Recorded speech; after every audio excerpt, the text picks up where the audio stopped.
Welcome in, new Let's Talk Kentucky. I'm your host and moderator, Sherelle Roberts, and we're here with the Let's Talk team. It's Susan Mills, Kim Dixon, and Lisa High. How's everybody doing? Good. How are you? Feeling good, feeling good. So today we are wearing our ribbons for Autism Acceptance Month. We've been celebrating all month. We've got a great guest coming up later. We're so excited about that. But before we get there, Derby, 1 week from Saturday. Everybody's getting really excited about it. Churchill Downs got a major makeover, while everybody else is shopping for new hats. Churchill Downs like, let me just dust myself off a little bit. So there was a 2-year, $200 million construction project, and so now they have a new paddock over there, and the paddock is getting not only an amazing makeover from like a structural standpoint, but from a visual standpoint as well. Our good buddy Wiley Caudle is actually the artist this year for the Kentucky Derby, and he did a mural, and we're getting to get a little sneak peek here. He's doing his signature roses. What are they called, Kim? Cerulean roses. The cerulean is the blue one. So, yeah. He's doing his signature roses, and so on his video, Wiley's like, yeah, it's in a bourbon cellar where this mural is. And he's like, this is your only chance to see it unless you got a ton of money, because you've got to pay like several thousands of dollars to go down there and see it in person. So thanks, Wiley, for letting us see it. Look how cool that is. Beautiful. I don't know how he does it. It's like he doesn't even like draw an outline of anything. He just like starts painting. He's amazing. He's a gifted artist. We are very lucky to have him, I think, in Central Kentucky, and what a great representative for the Derby. Exactly. Yeah, he's so sweet. So pretty. And he was shocked. So while he was there painting his mural, they had like a big billboard of him, and he was like, oh, that's me. You know you've made it. Exactly. Right. You know you made it when you walk by and you're like, oh, shoot, that's me. So congratulations, Wiley, on that. Okay, over in Lexington, so LexTran has approved $75,000 for a study about microtransit. We told you about this last year, I believe. So they have this idea for microtransit, kind of like Uber for senior citizens and for people who have physical disabilities, but it's subsidized and kind of powered through LexTran. I think this is really cool. We've talked about this before. Like, you know, folks may not want to get on the bus. So why not have like a nice little, you know, I'm going to call it senior citizen Uber until they come up with the name. But yeah, they're pushing that forward to the next step. Yeah. Is this the one that's going to different towns in Kentucky too? No, so this is a whole new program. Okay. So this would be like, you know how you can get on your phone and call a ride, and it comes just to get you and then takes you back? It would be like that, kind of subsidized through the city, but for people with physical disabilities and for older folks. That's really cool. Yes, it is. It really is. And it makes it so much easier for those folks to be able to get to a place and feel independent and feel safe at the same time and secure, you know. And sometimes they just want to be alone when they go to different places instead of traveling with groups of people. So I think this is fantastic. Well, and you can also, they can work around your schedule. It's like you call that. You don't have to wait for the bus schedule. That's right. And not only that, but you don't have to be on the bus for every stop that they have to make along the way. You get to know exactly where you're going. In Lexington, you always have to go down to the transfer station whenever you want to go anywhere else, and it's very difficult. And there are some physical disabilities that are even difficult with the bus and with their other form wheels, that transportation. I think this sounds like it allows one person, maybe the driver, to assist the person getting into the vehicle. Yeah, and the vehicles will be like ADA compliant, so that's the thing too. This has been tested out in some other markets, and they kind of tossed the idea around last year, and now they're actually paying to do the study. So we're creeping our way up one step closer. We'll so if our word counts for anything, we're here for it. So keep it up. Thumbs up. Then over at University of Kentucky, it's time for the Student Film Festival. It's kicking off on Friday. This event starts at 7 p.m. and at the Worsham Theater, which if you have not been there, such a cool theater. So tons of student films are being submitted, and they will be shown all day. And then at the end of the day, there will be awards given, and they'll have a big party on a blue carpet party to celebrate the students and what they've been up to all year. So this is kind of like the culmination of their school year, the Sundance Film Festival for UK, so to say. Yes. Really cool. Yeah, I love that. I love seeing these type of student films. They're so creative, and and a lot of really good stuff is in there. I mean, it's there's such a wide variety of films that can be concerns, films that can be hilarious and just funny and just comedic. I mean, they're all over the place, and they're so interesting to see. Well, and let's not forget that films, like the arts, are a way that we are able to express ourselves. And so with all of the mental health concerns and stuff, to have an outlet where you can express yourself and maybe some of the issues that you're working through in this kind of way, I think it's amazing. Yeah, when you're dealing with a film festival on this somewhat smaller scale, it gives them the experience, these young filmmakers, to be able to take the next leap and to join and to submit to larger film festivals. Ooh, that's a good it's point. like a practice in a sort of way. Yeah, Yes. that's very cool. So I'm definitely looking forward to one film in particular. There's a 60-second film competition, and one of the student submissions is fan reaction to Coach Cal leaving. I cannot wait to see that one. That's going to be a good one. So we'll see what happens there. All right, everybody, stay with us. Coming up after the break, the blowback from the Fayette County Public School that cut the arts continues.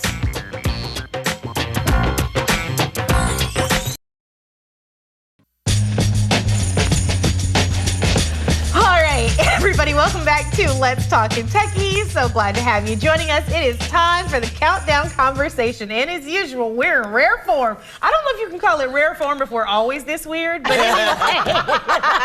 Per usual. Yeah, per usual.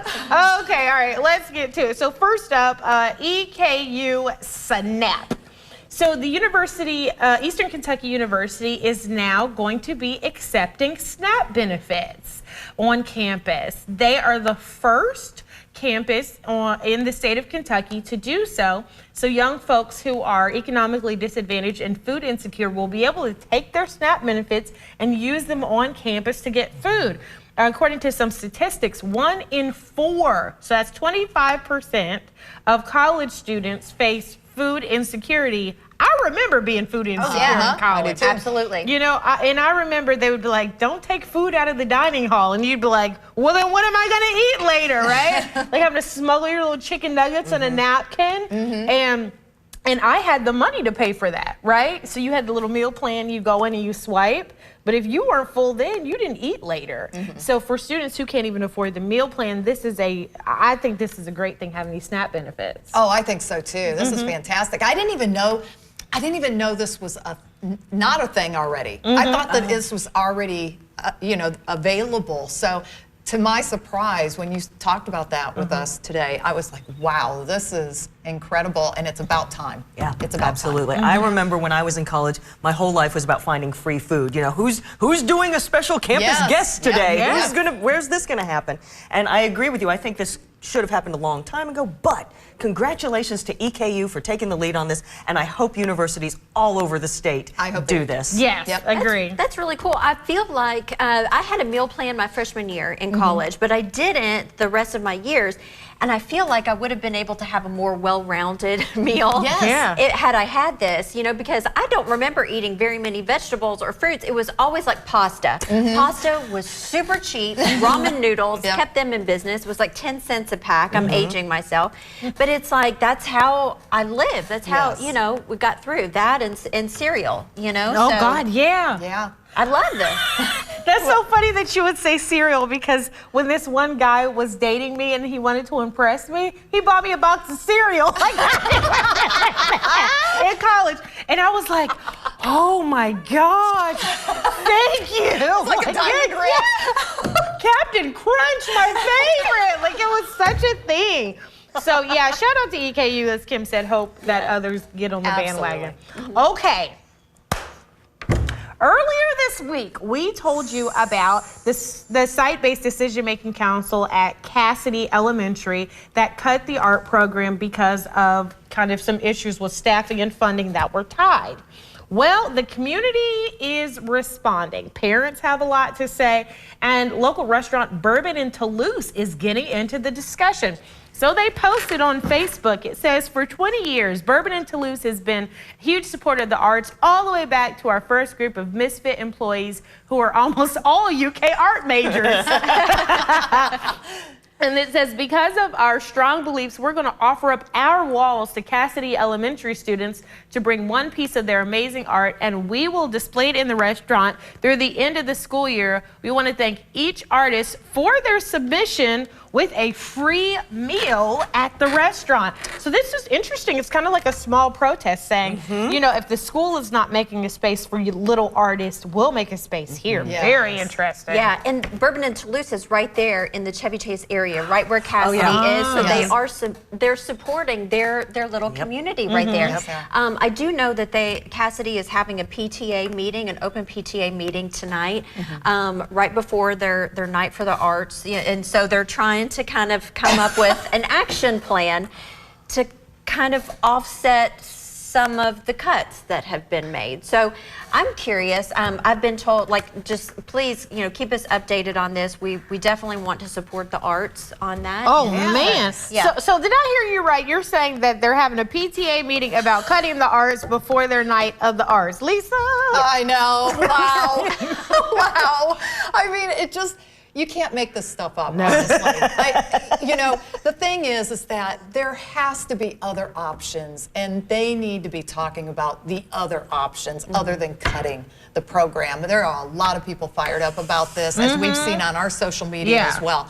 So it's going to be interesting to see. Yep. Kim was talking about how she's concerned the quality of whatever they swap it out with is not going to be as good. There's going to be changes. If we're looking at maybe trying to get others involved, it's not the same. I think, Susan, you were talking about how it's going to be regular teachers, general ed teachers who are going to be doing this kind of thing. Yeah. And I've got this to say. I've been seeing a lot of comments, someone's blaming someone else. There's a lot of blame going on and who's doing what. But this is about the children. This is about learning, and this is about education, and they should be the focus. I know that there's a lot of blame going on, but let's work on some kind of solution. Yeah. Yeah. And I think they are. I think the PTA, they're really trying to find a solution for this. Yeah. So, and this is interesting. So there's some interesting dynamics here because it was the site-based decision-making council that made the decision. Then parents found out. They asked the superintendent to get involved. He said, I'm not going to get into it. This is what the council has done. Now the PTA. And buddy, if PTA moms are anything now like they were back in the 80s, woo, this is gonna be a spicy meeting tonight. Now the PTA is getting into it. So this will be interesting to watch. Susan, you said the meeting happens at 5 o'clock tonight? Yes. Okay, so 5 o'clock tonight. I'm not even in the PTA and I just want to go watch. I'm like, it's open. It's woo, open. what's gonna happen? So we'll definitely keep y'all posted on that.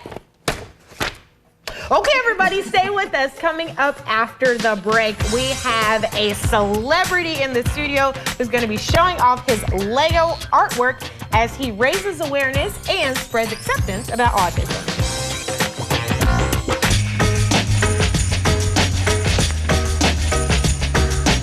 Hey, everybody, welcome back to Let's Talk Kentucky. We're here with the Let's Talk team. It's Susan Mills, Kim Dixon, Lisa High, and we all have on our autism awareness, autism acceptance swag today. We have bracelets, we have ribbons, and this is all thanks to our guests who are joining us, Jamie Boswell and Nick Boswell.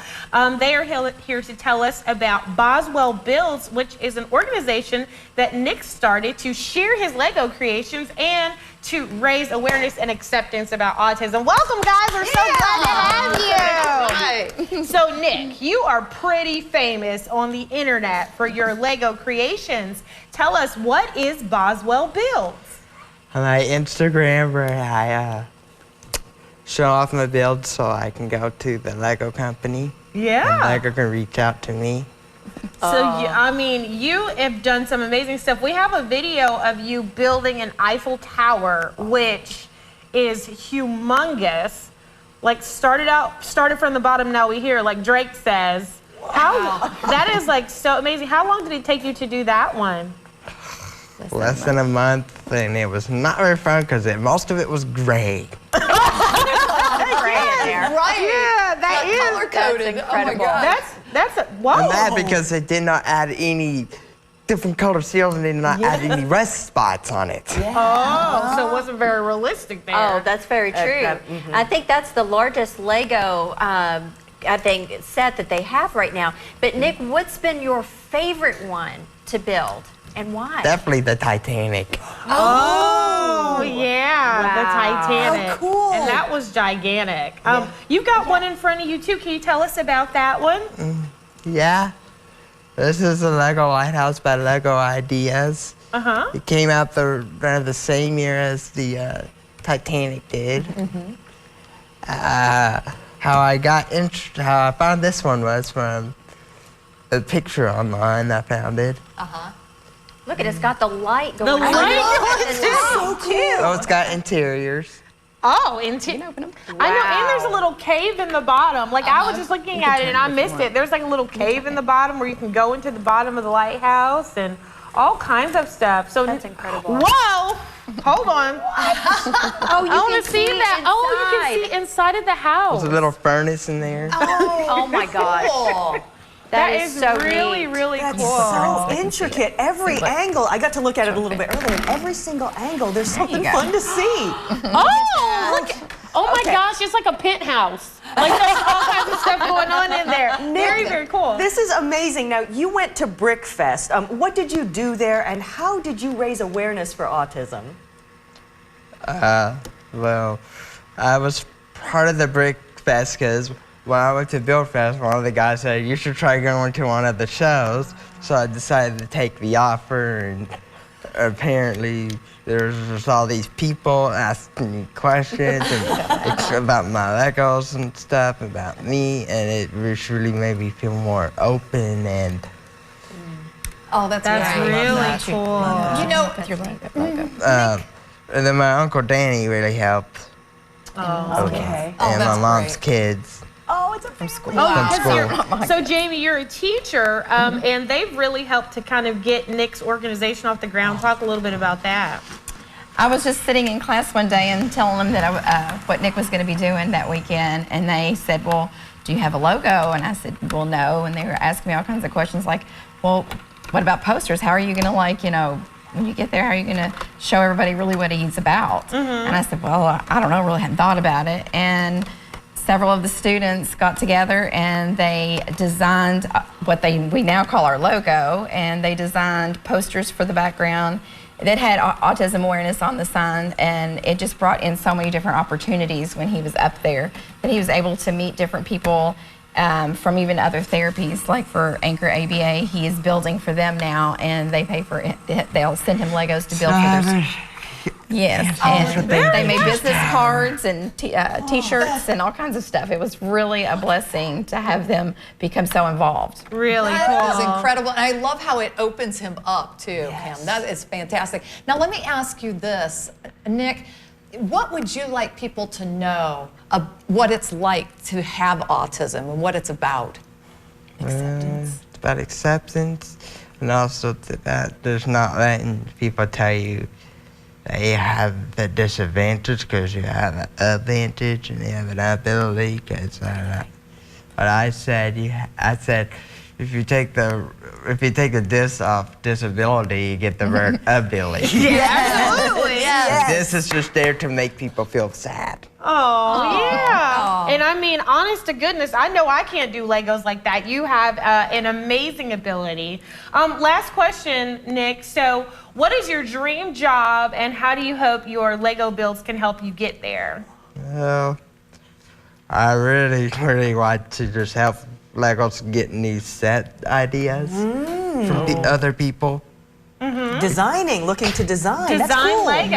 What were you so saying cool. great for that? What did you say? The Titanic needed an iceberg. There it is. Needed an iceberg. It did not have no iceberg. You are right. Right. And why do we even care about it if there's no iceberg? Well, we don't need the Titan submarine because that thing is just like a can of soda.